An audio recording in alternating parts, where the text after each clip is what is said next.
Welcome to After Effects tutorial number 15. Today we're going to be discussing 3D tracking. So let's begin by opening After Effects, and we're going to import into the project wooded walk, street, oops, wooded walk, street, starscape, rocking chair, planet C, phantom side, and you should have saved monster from your previous exercises.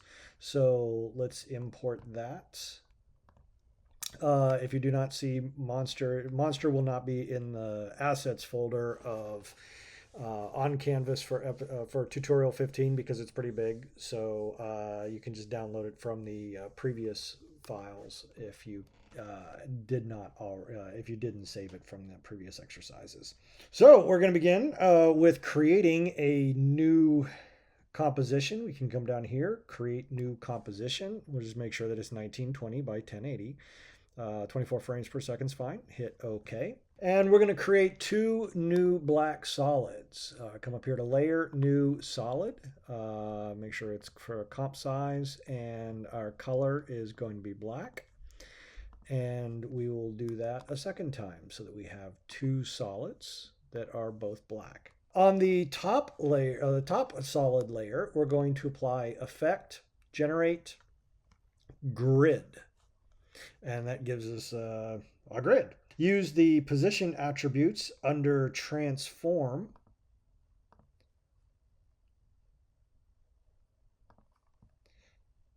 where we see we have a 2D two-dimensional object. We have our x-axis and our y-axis.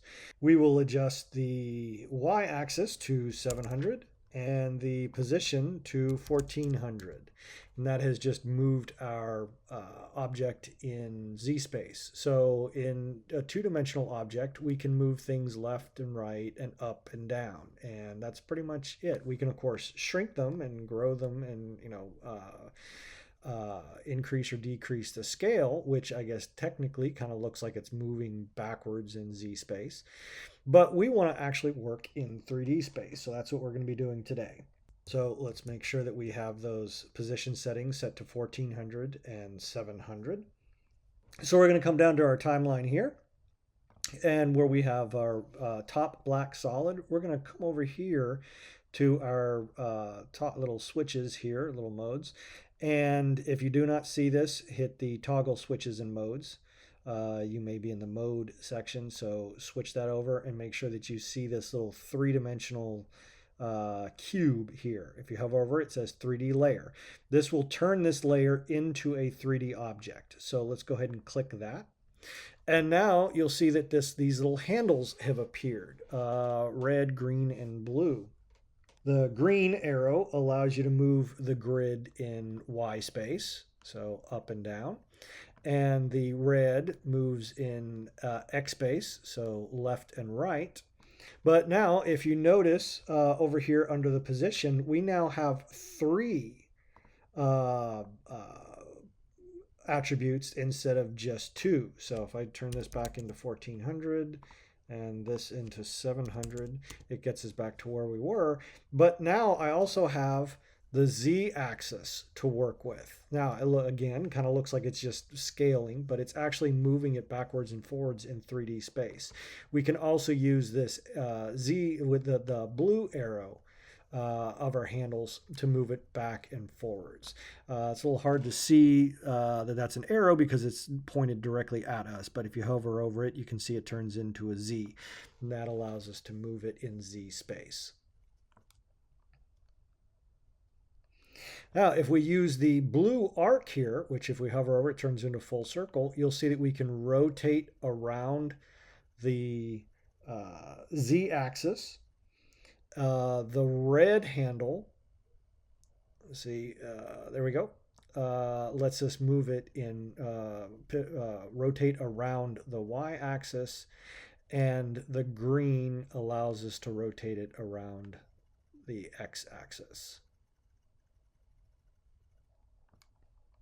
So I just wanted to show you how things change once we move over into a three-dimensional environment. So let's create a new composition. We can keep it as 1920 by 1080 at 24 frames per second.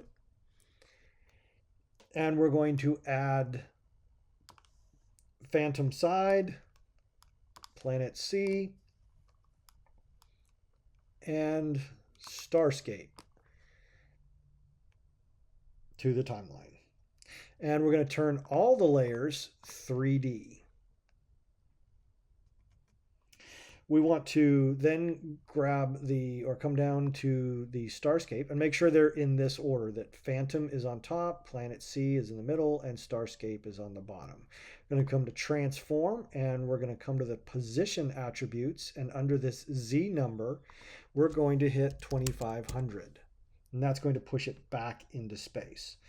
And then let's go ahead and scale that up so that it fills the entire screen. And we're going to go to the planet layer. And for this Z position, we're going to put 750. And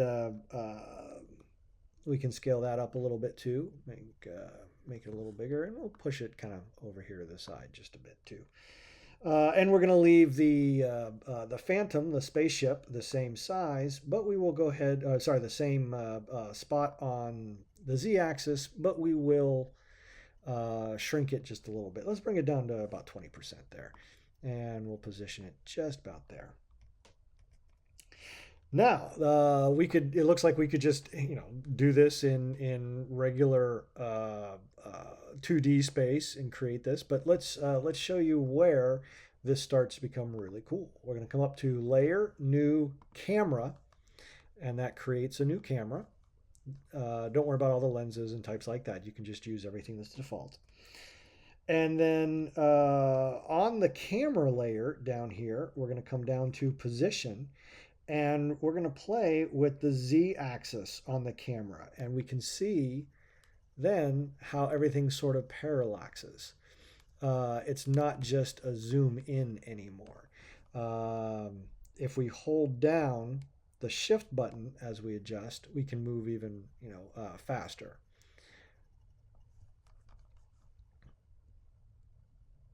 And if you're not quite getting the parallaxing that you want, you could always increase the distance between here. So let's take the planet and push that back. We pushed it behind that layer. So let's put it about there, and we'll grow it a little bit more. And we can come up to the camera again and start messing with the Z space. So if we look in areas like this right here, as we're coming in, we're getting that parallaxing, and we're seeing that it's actually in three-dimensional space. And once you've created that camera, it is an object. You can pan, because if we come over here to the view layout and switch to the 4 views and come to, where's the top layer here? We have there's the top, and we scroll out, we can see that the camera is represented by an object, and we can move that camera around. So we can do some trucks, we can dolly in and rotate it. Oops. Rotate it around, up and down, so it's like we're tilting. You can also pan. All right, so that's our basic 3D environment that we can create and start something from scratch and create these little, Lego animated adventures or what have you. But let's say you have actual footage that you want to place objects in and have them interact it with a 3D environment. So we're going to come down and we're going to create a new composition by dragging Wooded Walk onto the Create New Icon logo. So there we have this video footage of sort of walking through the forest. What we want to do is just to start, so we can save ourselves a lot of time. We don't want to deal with the full 30 seconds of this. So we're just going to bring it down to about 4 seconds. We're going to trim that work area down to 4 seconds. Right click and choose Trim Comp to Work Area.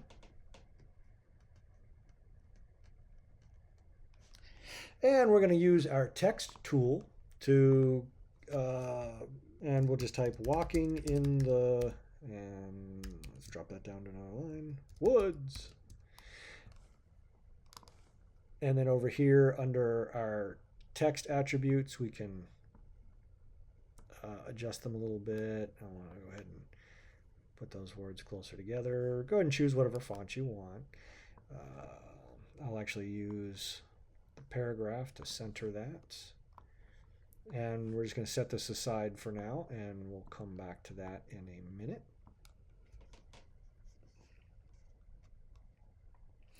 And once you've created that, let's go ahead and turn that text into a 3D object. So there again, we can see that we can rotate that around and tilt it and move it in 3-dimensionality. But I'll just go ahead and undo that.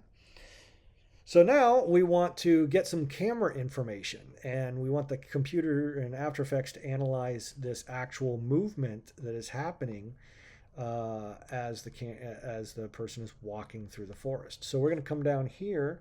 We're going to look for our tracking window, which looks like I do not have it up. Do I? Nope, it's up. Where is it?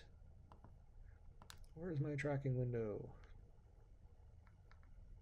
Oh, there it is. It just wasn't highlighted. Make sure Wooded Walk is selected. Select that video layer and come over and hit Track Camera. Now, as you can see over here, it's going to start initializing, and then it will take a few minutes. And this is why we didn't want to do the whole 29 seconds, because it's going to take a while, but it's still going to take a little bit while it's analyzing those 4 seconds. But it's starting to initialize, and then it will eventually analyze the entire image.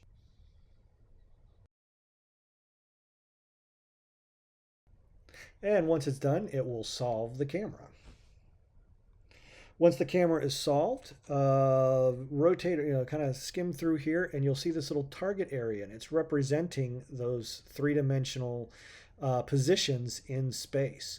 So you can select a few of them and see if that target is appropriate for where you want it. But I'm going to try to find some spot that represents where I want that text to be. So I'm going to find this area right over here. That looks pretty good. I think that's where I'm going to want it to be in the image. And then you're going to right click on that and choose Create Solid and Camera. And now that's created this little solid image here. So if I hit play, so now you can see that that solid is sticking in 3-dimensional space and looks like it's part of the scene.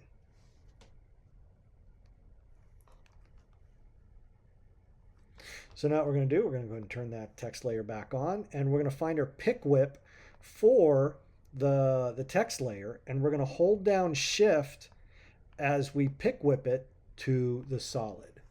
Now it looks like it's disappeared, but it actually hasn't. It's just flush with that solid. So we're going to take the red handle here and rotate it up, and use the green arrow to move it up. Now, we probably want that a little bit bigger as well. So I'm going to hold down Shift as I drag the title and make it a little bit bigger.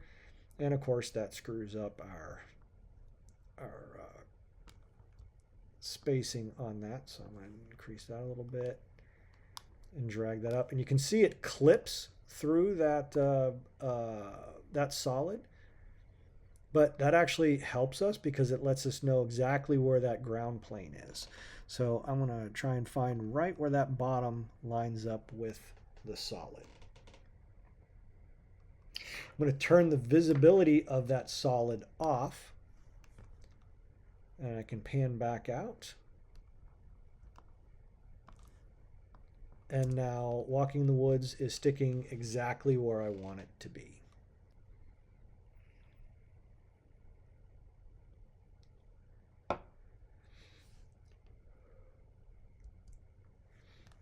But a lot of you have been waiting all semester to learn how to do that. So now we're going to come up to Project, and we're going to grab that monster clip, and we're going to bring it down to our timeline. And we're going to make him a 3D object. And he is there in 3 dimensions. He is in there, and as the camera scrolls by, it's going to scroll through, past him. But that's not the position where we want him. So I'm going to go ahead and make him invisible real quick. And I'm going to select the wooded walk layer again. And I'm going to come up to Effects, Controls, and make sure that the 3D tracker is selected. So I can create plenty more solids in here. I'm going to find a spot a little bit up here, a little bit closer, and I'm going to right click and choose Create Solid. Create Solid in Camera is not going to pop up because we've already created a camera. So we're just going to create a solid at this point. And now we can see as we scroll through, as we scroll by, that is staying, that's tracking right along with the camera there. So I'm going to turn our monster back on, and this time we're not going to pick whip him. We're going to come up to that solid, and we're going to, under transform, we're going to select the position attributes, and we're going to hit Command or Control on a PC, Command C on a Mac, and copy that detail and paste it onto the monster. So now he's in that 3D space right along with that solid, but he's clipping, so we need to move him up and make sure his feet are right where they should be on there. There we go. And if we play forward, we can see that he's stuck there on the appropriate spot. And of course, we may want to give him a little bit of a motion blur. Come down here to monster and make sure the motion blur is selected. He's not moving fast enough really to create much motion blur, but we might as well add it on there as well.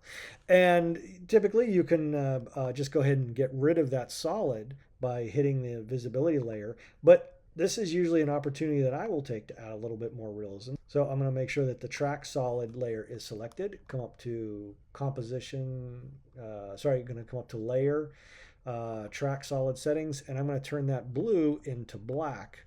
Well, maybe not even black. Let's give it a little bit of a darker gray. And then I'm going to come in here and I'm going to grab my pen tool, making sure that that solid is still selected. And I'm going to create a little bit of a mask around here.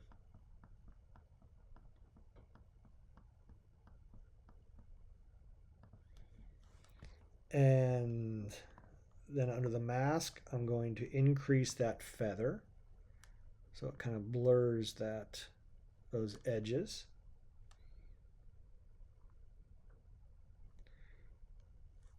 And now we've got sort of a shadow for him. I can decrease that opacity a little bit if I want to, if I feel it needs to match a little better. And now he's got a little bit of a shadow under him. Probably took around too much. And now he's got that shadow.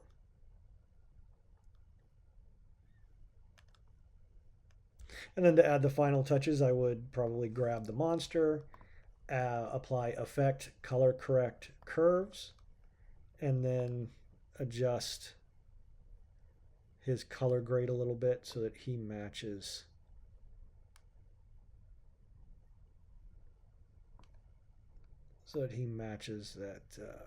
his surroundings a little better. And that, of course, is going to be you eyeballing it and you subjectively finding that look that makes it look like he's fitting in.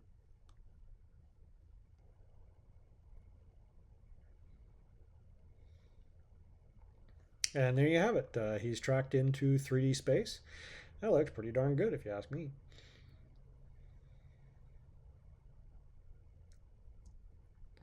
And then finally, we're going to come back to project, and this time we're going to grab the street and create a new comp by dragging it down to the create new comp icon. And we'll go ahead and center that. And we're going to do the same thing. We're going to come to about 4 seconds, and we're going to trim our work area down there. Right click, choose trim comp to work area. So we only have about 4 seconds there. And we're going to do the same thing. We're going to track the camera. Now, while that is going on, what we have just done is work with 2D objects. Now there are other objects. We can actually create 3D objects in Blender or other software like that, and apply that in there. So if the camera is not just moving in Z, but it's moving around and curving around as well, that object will exist in three-dimensional space because it is a 3D object, not a flat object. And if you're not a 3D modeler, that's fine. You can go to a website like TurboSquid. Let's find, let's see if they've got the, oops. We'll search for our asset here that we'll be using, like a rocking chair. You can find some that are, you have to pay for some. Some of them are free. I think there's even a icon up here. You can select on that and choose free. And I think this is the one that we used, that we have downloaded. Or that you have used for this project, but you'll need to log into an account, etc. Create an account for it, and if you click in here, you want to look for 3D objects that are GITF files. These GITF files slide real easily into After Effects, and we'll see that in action in just a minute here. So it is now solving the camera. And we can go around here just like before and looking for a target that is going to be appropriate. It's not finding many on the ground. There's just not a lot of tracking data for it to figure out too many spots here. But let's go a little zany here, and we're going to find one on the wall here. We've got a target stuck on the wall. Right click, create solid and new camera. And now as we scroll through, we see that that solid is attached to the wall.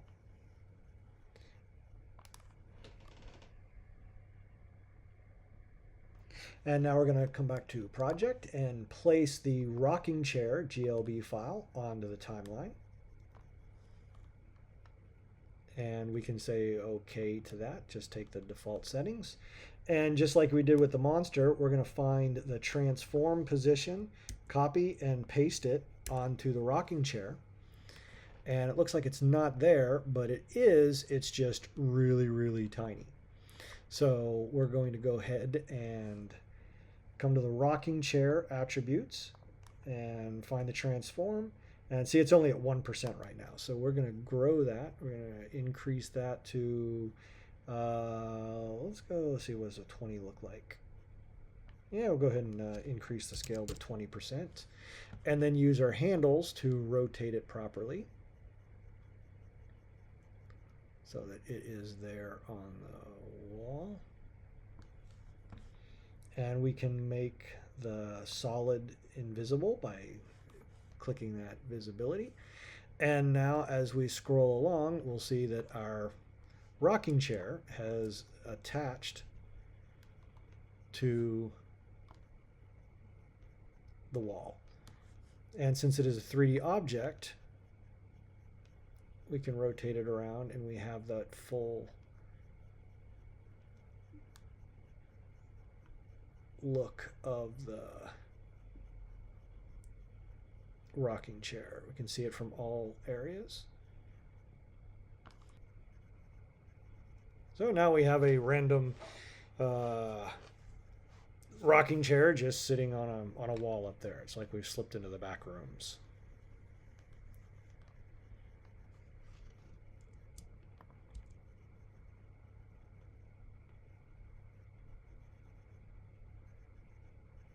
And since this object is in 3D space, since it is a 3D object, our parallaxing matches, and as we go underneath it, it will be obviously a 3D object as opposed to a 2D object that if you passed by it, you would notice that it is flat and that it's just like a piece of paper thin.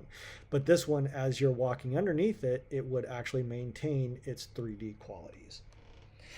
All right, so once you have done that, go ahead and go ahead and save the file, tutorial number 15. And you are ready to move on to exercise or tutorial number 16.